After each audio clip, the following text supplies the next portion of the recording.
Aadhaar card India രാജ്യത്തിലുള്ള എല്ലാ താമസക്കാർക്കും അനുവദിച്ചു കൊടുക്കുന്ന ഒരു രേഖയാണ്. 12 അക്ക റാൻഡം നമ്പറാണ് ആധാർ കാർഡിൽ ഉൾക്കൊള്ളിച്ചിട്ടുള്ളത്. ഇന്ത്യയിലുള്ള ഏതൊരു വ്യക്തിക്കും പ്രായവും ലിംഗഭേദവും പരിഗണിക്കാതെ തന്നെ ആധാർ കാർഡ് ലഭിക്കുന്നതിന് സ്വമേധയാ എൻറോൾ ചെയ്യാം. ഡ്യൂപ്ലിക്കേറ്റുകളും വ്യാജ ഐഡന്റിറ്റികളും ഇല്ലാതാക്കാൻ ഇത് സവിശേഷവും ശക്തവുമാണ്.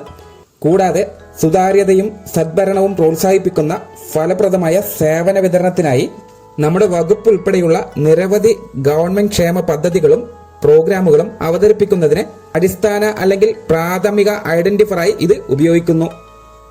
ഇത്തരം സവിശേഷതകളുള്ള ആധാർ നമ്പറാണ് നമ്മൾ പോഷൻ ട്രാക്കറിൽ ആധികാരികമായുള്ള രേഖയായി ഗുണഭോക്താക്കളിൽ നിന്നും സ്വീകരിക്കേണ്ടത്. ആയതിന്റെ അടിസ്ഥാനത്തിലാണ് നമ്മൾ ഈ ഗുണഭോക്താക്കളെ അംഗൻവാടിയിൽ നിലനിർത്തേണ്ടതും. ആധാർ ഇല്ലാതെ ഇന്ന് നമുക്ക് ഗുണഭോക്താവിന് പോഷൻ ട്രാക്കറിൽ രേഖപ്പെടുത്താൻ കഴിയില്ല. എന്നു മാത്രമല്ല, അപ്ഡേറ്റ് ചെയ്യാത്ത ആധാർ കാർഡ് ഉപയോഗിച്ചും രജിസ്റ്റർ ചെയ്യാൻ കഴിയില്ല. എന്താണ് ഈ അപ്ഡേറ്റ്? ആദ്യമായി എടുക്കുന്ന ആധാർ കാർഡിൽ പിന്നീട് എപ്പോഴെങ്കിലും നമ്മളെ ഗുണഭോക്താവ് ആധാറിൽ എന്തെങ്കിലും തിരുത്തലുകൾ വരുത്തിയാൽ അപ്ഡേറ്റഡ് ആധാർ ആവശ്യമായി വരുന്നു. അതായത് ഗുണഭോക്താവ് ആധാറിൽ അഡ്രസ്സിൽ മാറ്റം വരുത്തുകയോ പേരിൽ ഇനീഷ്യൽ തിരുത്തുകയോ അല്ലെങ്കിൽ സ്നേഹനിധിയായ ഭർത്താവിന്റെ പേര് ആഡ് ചെയ്യുകയോ അങ്ങനെ എന്തെങ്കിലും കൂട്ടിച്ചേർക്കലുകൾ വരുത്തിയാലും പുതുക്കിയ ആധാറാണ് സ്വീകരിക്കേണ്ടത്. അത് എളുപ്പത്തിൽ തന്നെ നമ്മൾ ടീച്ചർക്കോ അല്ലെങ്കിൽ ഗുണഭോക്താവിനോ നേരിട്ട് സൈറ്റിൽ നിന്ന് ഡൗൺലോഡ് ചെയ്യാൻ കഴിയും. ആ സൈറ്റിന്റെ ലിങ്ക് നമ്മൾ ഡിസ്ക്രിപ്ഷനിൽ കൊടുക്കുന്നതാണ്. അല്ലെങ്കിൽ അവർ അക്ഷയ സെന്ററിനെ സമീപിക്കേണ്ടതാണ്. ഇത്തരത്തിൽ ഗുണഭോക്താക്കളിൽ നിന്നും കൊണ്ടുവരുന്ന അപ്ഡേറ്റ് ചെയ്ത ആധാർ ഉപയോഗപ്പെടുത്തി രജിസ്ട്രേഷൻ പൂർത്തിയാക്കണം. ശേഷം ഈ ആധാറുകളുടെ കോപ്പി പ്രത്യേകം ഫയലാക്കി തന്നെ സൂക്ഷിച്ചു വെക്കുക. ആ ആധാറിന്റെ പുറത്ത് ആക്റ്റീവ് ആയ ബെനിഫിഷ്യറിയുടെ മൊബൈൽ നമ്പർ രേഖപ്പെടുത്തുക. ഇത് നല്ല ശീലമാണ്. നമുക്കറിയാം, പോഷൻ ട്രാക്കറിൽ ആധാർ ഉപയോഗിക്കുന്നത് അർഹതപ്പെട്ട ഒരു ഗുണഭോക്താവിന് നമ്മൾ നൽകേണ്ട സേവനങ്ങൾ മുടക്കം വരാതിരിക്കാനും അർഹതപ്പെട്ട ആൾക്ക് കൃത്യസമയത്ത് നൽകുന്നതിനുമാണ്.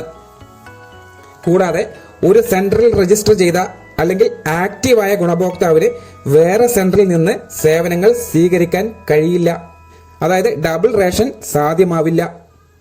ഒരു സെന്ററിൽ ആധാർ ഉപയോഗപ്പെടുത്തി ഒരു ഗുണഭോക്താവിനെ രജിസ്റ്റർ ചെയ്താൽ തത്സമയം വേറെ സെന്ററിൽ ന്യൂ രജിസ്ട്രേഷൻ സാധ്യമാവില്ല.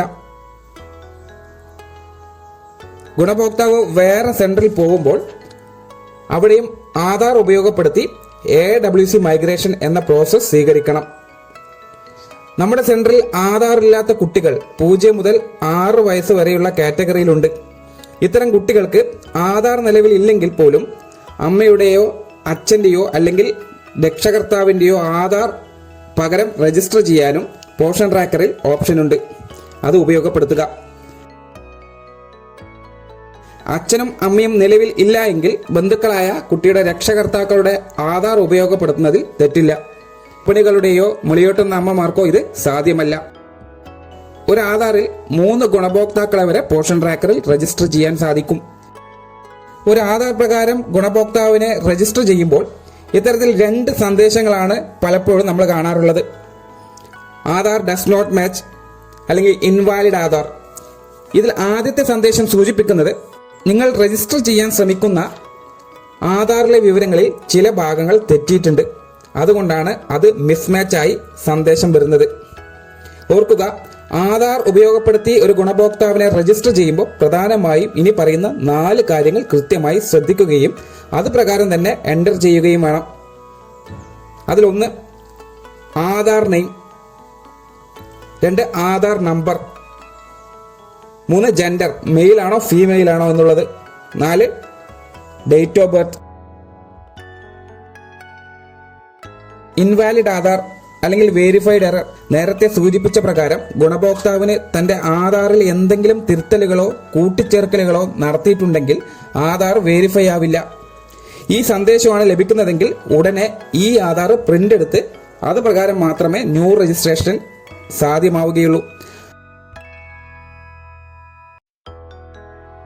ആധാർ ഇല്ലാതെ ഒരാളെയും നമ്മൾ ഗുണഭോക്താവായി സ്വീകരിക്കാൻ കഴിയില്ല.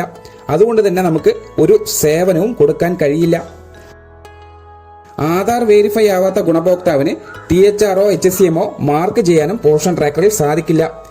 ഈ കാര്യങ്ങളൊക്കെ തന്നെ ഗുണഭോക്താക്കളോട് അവതരിപ്പിക്കുകയും ആധാറിന്റെ പ്രാധാന്യം എത്രത്തോളം എന്ന് ബോധ്യപ്പെടുത്തുകയും ചെയ്യുക. അർഹതപ്പെട്ടവരെ തഴയാതെ അർഹമായത് അർഹതപ്പെട്ട കൈകളിൽ എത്തിക്കുന്നതിൽ ടീച്ചർമാരെടുക്കുന്ന എഫേർട്ടിന് പോഷക ഭാഷയുടെ സ്നേഹാദരം അറിയിക്കട്ടെ. നന്ദി.